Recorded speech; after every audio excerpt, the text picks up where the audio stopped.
Laminate is a thin decorative surface layer that's usually glued onto a particle board base to create a countertop. Laminate is by far the most affordable countertop material on the market. It comes in endless choices of colors and patterns, from solids to simulated wood or granite. They also use laminate for kitchen cabinets, furniture, and laboratory surfaces. And they manufacture fast food restaurant seating, among other things, out of a thicker, solid form of the material called compact laminate. The back of a laminate sheet is made of a type of craft paper that can be saturated without becoming soggy and tearing. A treater drenches it with resin containing phenol, a compound derived from benzene. The resin doesn't merely coat the paper, it absorbs right through.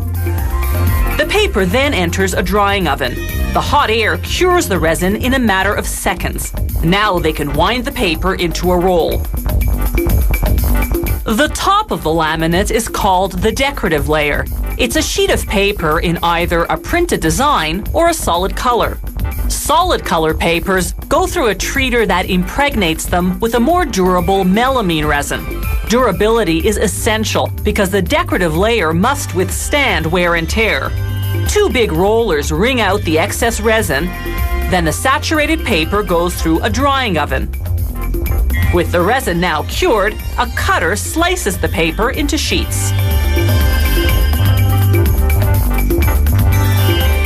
Before resin treatment, the paper was flexible and easy to tear. Now, it's stiff and brittle. Bend it, and it snaps like a potato chip. While the rolls of saturated craft paper get cut into sheets, workers prepare the other style of decorative layers, those with printed designs such as simulated wood grains and granite.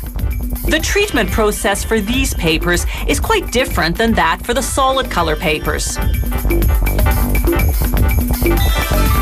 Workers start by cutting them into sheets the same length as the craft paper sheets.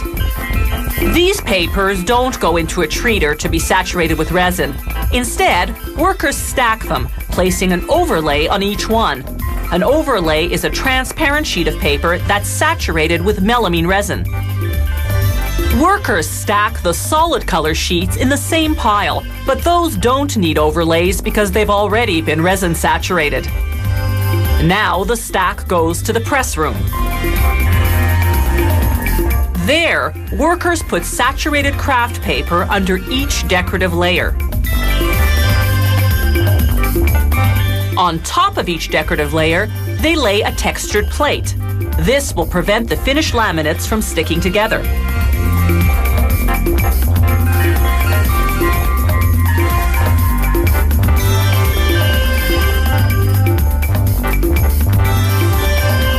Everything now goes into a press. The intense heat and pressure compress the layers. The overlays bond to the printed papers, and the saturated craft paper bonds to each decorative layer, creating laminate sheets. The textured plates between each set, meanwhile, imprint their pattern onto the heat-softened resin, texturing the laminate surface. The laminates come out of the press fully cured.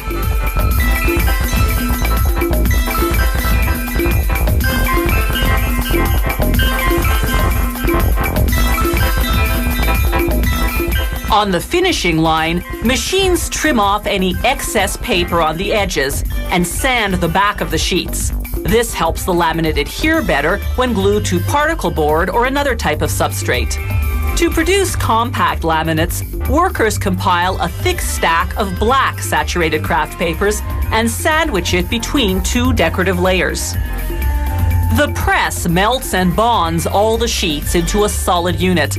Alternating colors produces a striped edge. Compact laminates are so thick they're entirely self-supporting, so unlike laminate sheets, they don't need to be applied to a substrate.